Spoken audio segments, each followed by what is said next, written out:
que signifie perdre l'âme. Nous pouvons avoir une explication plus claire encore en lisant la parabole de l'évangile de Luc, chapitre 12, versets 15 à 21. Puis il leur dit, « Gardez-vous avec soin de toute avarice, car la vie d'un homme ne dépend pas de ses biens. Serait-il dans l'abondance ?» Et il leur dit cette parabole. « Les terres d'un homme riche avaient beaucoup rapporté. Et il raisonnait en lui-même disant, que ferai-je? Car je n'ai pas de place pour entrer ma récolte.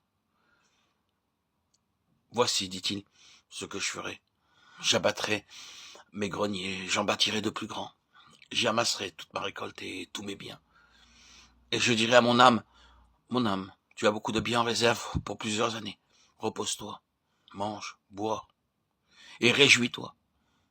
Mais Dieu lui dit, insensé, cette même ton âme te sera redemandée. Et ce que tu as préparé, pour qui sera-t-il? Il en est ainsi de celui qui amasse des trésors pour lui-même et qui n'est pas riche pour Dieu. Le mot âme ici est aussi âme dans le texte original. C'est pourquoi nous pouvons dire que sauver ou gagner l'âme signifie faire que l'âme jouisse, soit heureuse et satisfaite. De l'autre côté, perdre l'âme signifie faire que l'âme souffre, soit affligée et pauvre.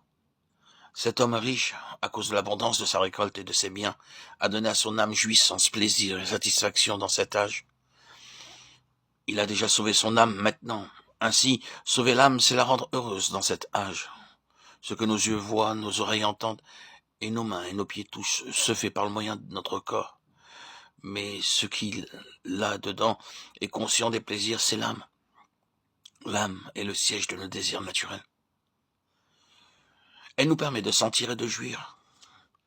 Les désirs de cette vie de l'âme demandent à être satisfaits. Belle musique qui calme l'émotion, littérature et philosophie qui élèvent la pensée.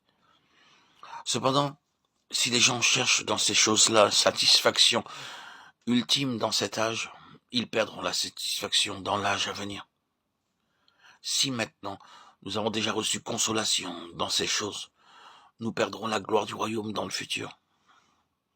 Quiconque sauve son âme dans cet âge, même s'il s'agit d'une personne qui croit dans le Seigneur, il a déjà gagné les plaisirs qui proviennent des oreilles, des yeux et du cœur. Par conséquent, dans l'âge à venir, il perdra tous ses plaisirs. Celui qui gagne maintenant perdra dans le futur, tandis que celui qui perd maintenant gagnera dans le futur. C'est ce que nous devons comprendre au sujet du salut de l'âme. Gagner la gloire, la joie, la satisfaction du royaume dans le futur, c'est sauver l'âme. Perdre ces choses dans le futur, c'est perdre l'âme.